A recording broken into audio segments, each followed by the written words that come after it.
Venho por Deus. Para que subiria hoje ao púlpito, queridos irmãos? Que lhes vou dizer? Que venho em proveito do próprio Deus e dos vossos pobres pais, a despertar em vocês o amor e a gratidão que lhes corresponde. Venho lhes recordar outra vez aquela bondade e todo o amor que lhes deu enquanto estiveram neste mundo. E venho lhes dizer que muitos deles sofrem no purgatório, choram e suplicam com urgência a ajuda das vossas orações e das vossas boas obras. Me parece ouvi-los clamar desde a profundidade dos fogos que os devoram. Conta-lhes, aos nossos amados, aos nossos filhos, a todos os familiares, quão grandes são os demônios que nos estão fazendo sofrer. Nós nos atiramos aos vossos pés para implorar a ajuda das suas orações. Conta-lhes que desde que tivemos que nos separar, estivemos queimando-nos entre as chamas. Quem poderia permanecer indiferente ante o sofrimento que estamos suportando? Vem, queridos irmãos, escutam a essa terna mãe, a esse dedicado pai, a todos aqueles familiares que lhes atenderam e ajudaram. Meus amigos, gritam, livrem-nos destas penas, vocês que o podem fazer.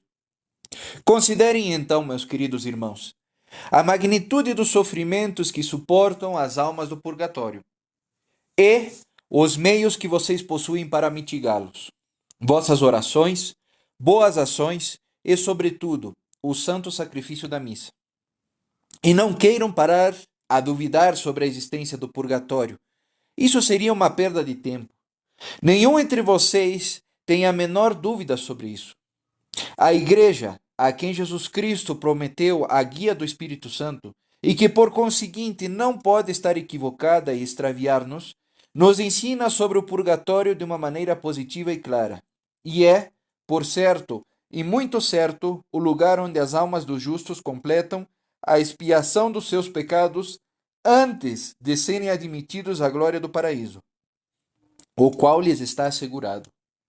Sim, meus queridos irmãos, é um artigo de fé. Se não fazemos penitência proporcional ao tamanho dos nossos pecados, ainda quando estejamos perdoados no sagrado tribunal, estaremos obrigados a expiar. Nas Sagradas Escrituras há muitos textos que mostram que, ainda quando nossos pecados possam ser perdoados, o Senhor impõe a obrigação de sofrer neste mundo dificuldades, ou no seguinte, nas chamas do purgatório. Olhem o que ocorreu com Adão. Devido ao seu arrependimento, Deus o perdoou, mas ainda assim o condenou a fazer penitência durante 900 anos. Isto supera o que alguém poderia imaginar. E vejam também, Davi ordenou, contrariando a vontade de Deus, o censo dos seus súditos. Mas logo, atacado por remordimentos de consciência, viu seu próprio pecado e, atirando-se ao piso, rogou ao Senhor que o perdoasse. Deus, comovido pelo seu arrependimento, o perdoou, em efeito. Mas, apesar disso, lhe fez saber que deveria escolher entre 3 castigos que lhe havia preparado devido à sua iniquidade: praga, guerra ou fome. E Davi disse: prefiro cair nas mãos do Senhor, já que muitas são suas graças, que nas mãos dos homens.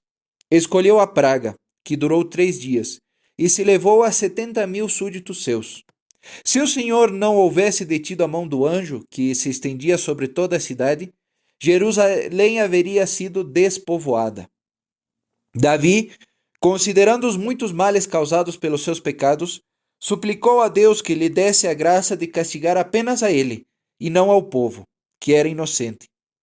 Considerem, também, o castigo a Maria Madalena. Talvez isso ablande um pouco os seus corações. Qual será o número de anos, meus queridos irmãos, que teremos que sofrer no purgatório, nós que temos tantos pecados e que, sob o pretexto de haver nos confessado, não fazemos penitência, nem derramamos nenhuma lágrima? Quantos anos de sofrimento devemos esperar para a próxima vida no céu? Quando os santos padres nos contam os tormentos que se sofrem em tal lugar parecem os sofrimentos que suportou nosso Senhor Jesus Cristo em sua paixão. Isso lhes descreverá sensivelmente as torturas que estas almas padecem? No entanto, é certo que o mais leve dos tormentos que padeceu nosso Senhor houvesse sido compartilhado pelo gênero humano, este haveria sucumbido baixo tal violência. O fogo do purgatório é o mesmo fogo que o do inferno. A única diferença é que o fogo do purgatório não é para sempre. Oh, quisera Deus, em sua grande misericórdia, permitir que uma destas pobres almas, entre as chamas, aparecesse aqui, rodeada de fogo, e nos desse ela mesma um relato dos sofrimentos que se suporta. Esta igreja, meus queridos irmãos, reverberaria com seus gritos e soluços, e, talvez, terminaria finalmente por abrandar vossos corações. Oh, como sofremos, nos gritariam. Tirem-nos destes tormentos. Vocês o podem fazer. Se apenas experimentassem o tormento de estar separados de Deus. Cruel separação. Queimar-se no fogo pela justiça de Deus. Sofrer dores inenarráveis ao homem mortal. Ser devorados por remordimentos, sabendo que poderíamos tão facilmente evitar tais dores. Oh, meus filhos, gebem os pais e as mães. Podem nos abandonar assim, que os amamos tanto? Podem dormir tranquilamente e nos deixar jazer em uma cama de fogo?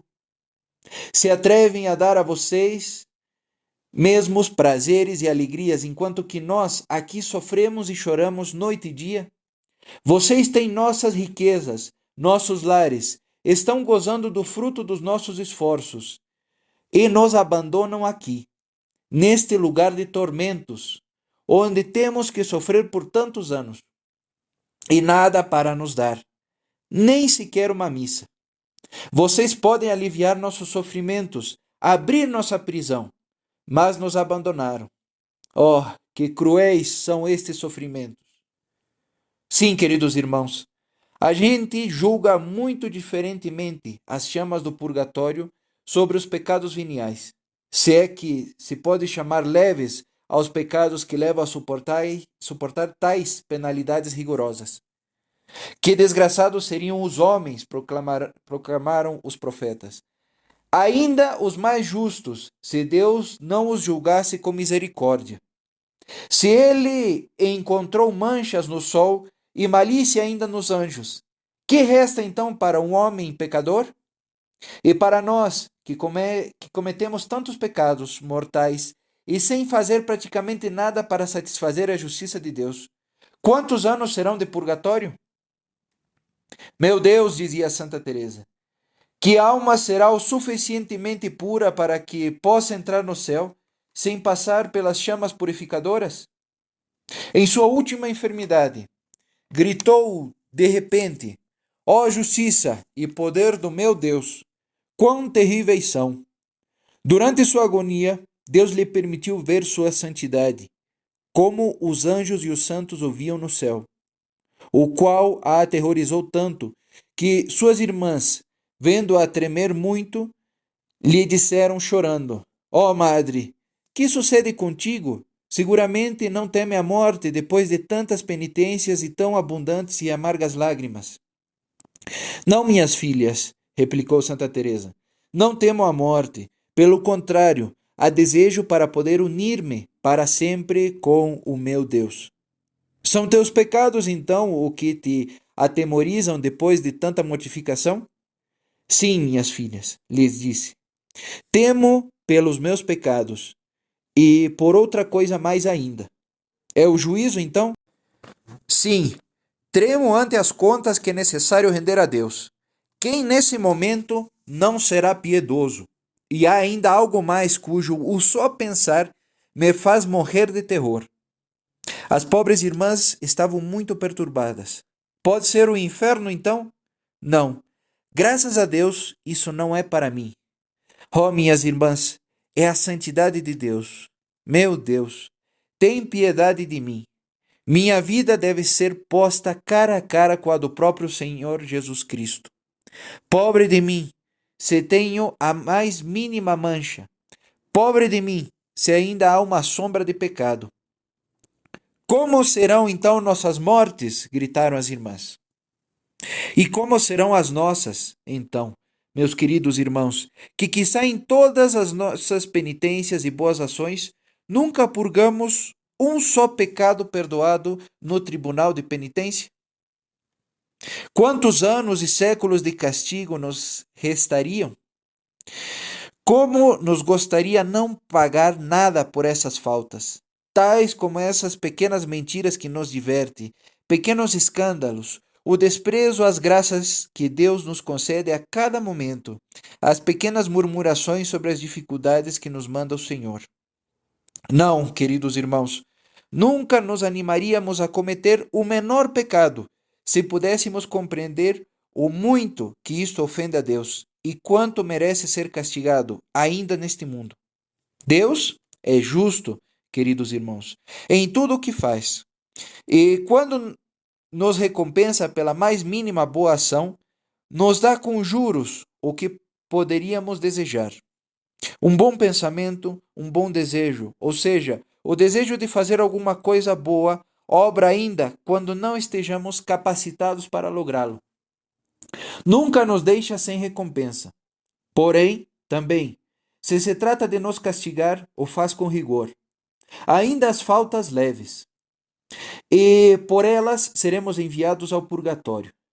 Isto é verdade, pois vemos nas vidas dos santos que muitos deles não foram diretamente ao céu. Primeiro tiveram que passar pelas chamas do purgatório. São Pedro Damião conta que sua irmã teve que passar vários anos no purgatório, por haver escutado uma canção maliciosa, com certo prazer da sua parte. E se disse que dois religiosos se prometeram um ao outro que o primeiro em falecer contaria ao outro sobre o estado em que se achava. Deus permitiu a um falecer primeiro e que aparecesse ao seu amigo. Lhe contou que havia permanecido 15 anos no purgatório, por lhe haver agradado muito fazer as coisas à sua maneira. E quando seu amigo estava felicitando-lhe por haver permanecido ali tão pouco tempo, o falecido replicou: Eu haveria preferido ser esfolado vivo durante 10.000 anos seguidos, em lugar de sofrer nas chamas. Um sacerdote contou a um dos seus amigos que Deus o havia condenado a permanecer no purgatório durante vários meses por haver demorado na execução de um projeto de boas obras. Assim que, queridos irmãos, quantos há entre os que me escutam que tenham faltas similares que apontar-se a si mesmos? E quantos, no curso de 8 ou 10 anos, receberam dos seus pais ou dos seus amigos o encargo de ouvir missas, dar esmolas, compartilhar algo? Quantos há que, por temor de encontrar que certas coisas deveriam fazer-se, não querem tomar-se o trabalho de considerar a vontade desses pais ou amigos? Essas pobres almas estão ainda detidas nas chamas, porque ninguém quis cumprir com os seus desejos. Pobres pais e mães, que se sacrificam pela felicidade dos seus filhos e herdeiros. Talvez vocês hajam sido negligentes com sua própria salvação para aumentar suas fortunas, e assim sabotam as boas obras que se lhes encarregou nos testamentos. Pobres pais, quão cegos estiveram em esquecê-los. Vocês me dirão, quiçá, nossos pais viveram boas vidas e eram boa gente, necessitariam muito pouco destas chamas. Alberto o Grande, um homem cujas virtudes brilharam tanto, disse sobre esta matéria que ele um dia revelou a um amigo que Deus o havia levado ao purgatório por haver se entretido em certa autossatisfação envaidecida sobre seu próprio conhecimento. O mais assombroso é que ainda haveriam santos ali, ainda aqueles que foram beatificados, fazendo sua passagem pelo purgatório. São Severino, arcebispo de Colônia, apareceu ante um amigo seu, de longo tempo depois da sua morte, lhe contou que esteve no purgatório por haver postergado para a noite as orações que deveria haver dito pela manhã. Oh, quantos anos de purgatório haverá para aqueles cristãos que não têm o menor inconveniente em diferir as orações para algum outro dia, com a excusa de ter trabalhos mais urgentes. Se realmente desejamos a felicidade de ter a Deus, devemos evitar tanto as pequenas faltas como as grandes, já que a separação de Deus é um tormento tão assustador para todas estas pobres almas.